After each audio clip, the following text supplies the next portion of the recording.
Você sabe, Conde, que este é um grande desafio, porque nós não temos a ciência política não é uma ciência exata, embora algumas correntes da ciência política gostem muito da exatidão dos dados e das pesquisas quantitativas, mas a percepção fundamental quais são os elementos que podem fazer com que uma manifestação ultrapasse o limite da realidade ou da legitimidade democrática? É justamente quando ela parte do pressuposto ou de uma melhoria nas condições de vida ou nas condições de trabalho. Isso faz com que essa manifestação possa ser considerada democrática, porque ela se inclui no processo de exigências de determinados grupos sociais dentro de um país democrático, dentro de um Estado democrático de direito.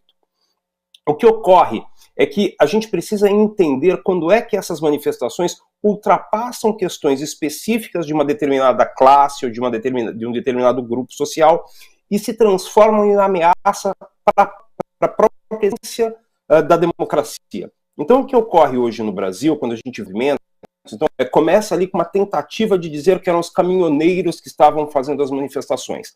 Esses caminhoneiros poderiam fazer manifestações e estariam dentro daquilo que a gente considera o ambiente democrático se eles estivessem querendo uma diminuição de preços de pedágio ou se eles estivessem pedindo um aumento do preço dos fretes ou qualquer coisa do tipo. Mas quando eles se reúnem, param as rodovias para pedir que um resultado eleitoral reconhecidamente dentro da lei, dentro da ordem, não seja reconhecido, aí realmente nós temos uma questão específica de um atentado à democracia. Agora, o que a gente precisa entender é que esses atentados à democracia, eles não podem ser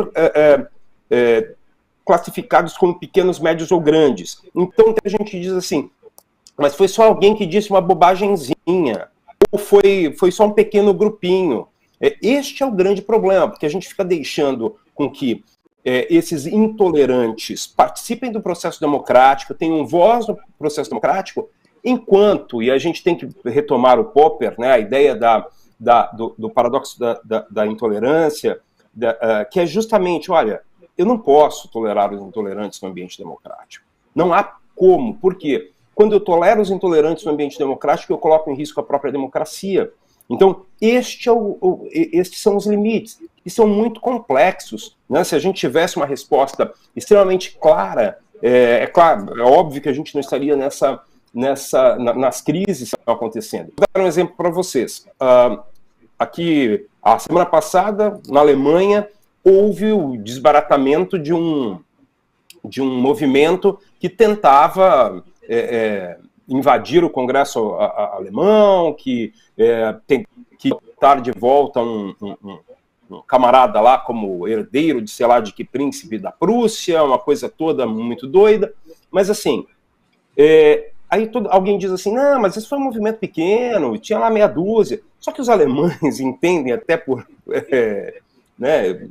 terem vivido muito na pele, que esses pequenos movimentos que parecem meio ridículos num determinado momento, de repente eles vão ganhando corpo, ganhando ressonância na sociedade, e aí vão lá, conseguem um pedacinho do legislativo e participam de um governo, e daqui a pouco o líder do negócio vira chanceler. Então, eles entendem que isso é uma ameaça, e foram lá, realmente, houve uma participação muito forte da polícia alemã nessa história, estão buscando conexões internacionais desse pessoal, inclusive tem gente próxima que foi aí visitar o presidente brasileiro, o Sainti, como disse o vice-presidente Alckmin ontem, o presidente Sainti foi visitado por um desses caras. Então, assim, eles estão de olho nesse tipo de movimento. A gente não. A gente, talvez por uma certa ingenuidade, a gente achou super bonitinho, bacaninha, divertidinho. Olha, vamos colocar no CQC, no Pânico, vamos dar risada de todo mundo e vamos filmar e colocar nas redes, porque olha como eles são burros, olha como eles são bobos. E aí a gente tem hoje uma coisa complexa que a gente vai ter que lidar. E lidar inclui justiça, inclui força policial, inclui reorganização.